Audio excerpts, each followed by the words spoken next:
কেমন আছো বন্ধুরা? আশা করি সবাই খুব ভালো আছো। সবাইকে জানাই অনেক ভালোবাসা। আজকে হলো এই বছরের শেষ দিন।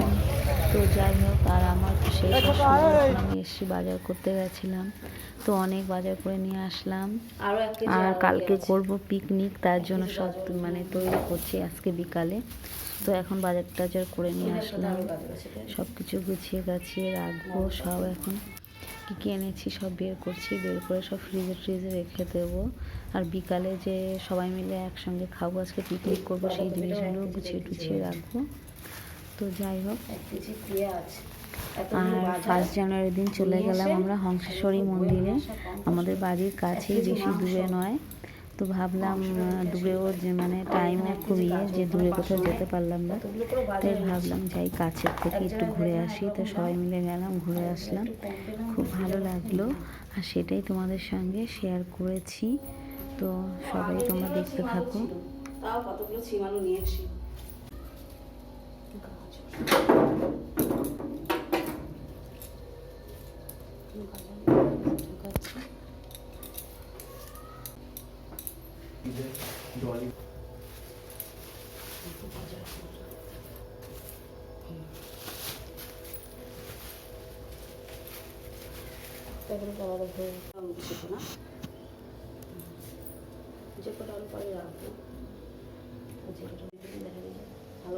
সব গুছিয়ে গাছিয়ে রেখে দিলাম, আর সবাই মিলে চলে আসলাম সেই হংসেশ্বরী মন্দিরে।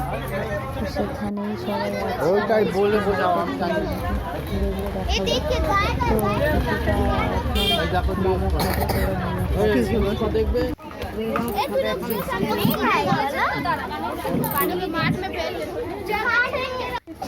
মোমো খাওয়ার পর আমরা চলে আসলাম পিঠে খেতে। তারপরে আমরা দেখলাম সব রকম পিঠে, গুড়ের, নারকেলের, ক্ষীর, সব কিছু খেলাম। তারপর 4টে ভাপা পিঠে গরম তারপরে আমরা চারটে নেই, আমরা 4 জন খাই। আর এইগুলো ওই পিঠে কানের আর মালা কিনে নিলাম।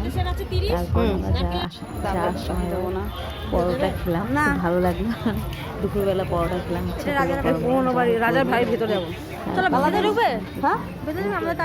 তাই দেখাতে হবে। মন্দিরটা এখন একটু ঘুরে ঘুরে দেখবো। আগে আমরা খাওয়া দাওয়ার পর্ব মিটে গেছে, তো এখন একটু মন্দিরটা দেখাচ্ছি। এই মন্দিরে অনেকবারই আসা হয়েছে, যেহেতু বাড়ির কাছে, তো অনেকবার আসা হয়েছে এখানে। তবুও তখন ভিডিও করা হয়েছিল না। যাই হোক, তোমাদের সঙ্গে আর এবার একটু শেয়ার করার জন্য, তোমাদের দেখাবো, যার জন্য আবার একটুখানি হালকা একটু ভিডিও করলাম। সব কিছু অল্প অল্প করে, খুব প্রচণ্ড ভিড় ছিল বলে এবার আমরা ভোগ খাওয়ার করি না, পুজোও দিতে পারিনি। তো সাইড দিয়ে ঘুরে টুরেই চলে গেলাম খাওয়া দাওয়া করে। একটু তাকাও, দেখতে পাচ্ছ সুন্দর সাজিয়েছে, প্রচুর মানুষ পড়েছে, যেহেতু আজকে 1 জানুয়ারির দিন। তো যাই, তারপরে যে লাইন ছাড়া ঢুকে ঠাকুর দর্শন করে নিলাম। আর এই মন্দিরের সামনে একটু ভেতর দিকে একটু ফটো তুলে নিলাম সবাই মিলে। আর এখানে গাছতলায় বসেছিলাম, আরাধ্যা, আমি আর কৃষিকা। তো সবাইকে অনেক ধন্যবাদ।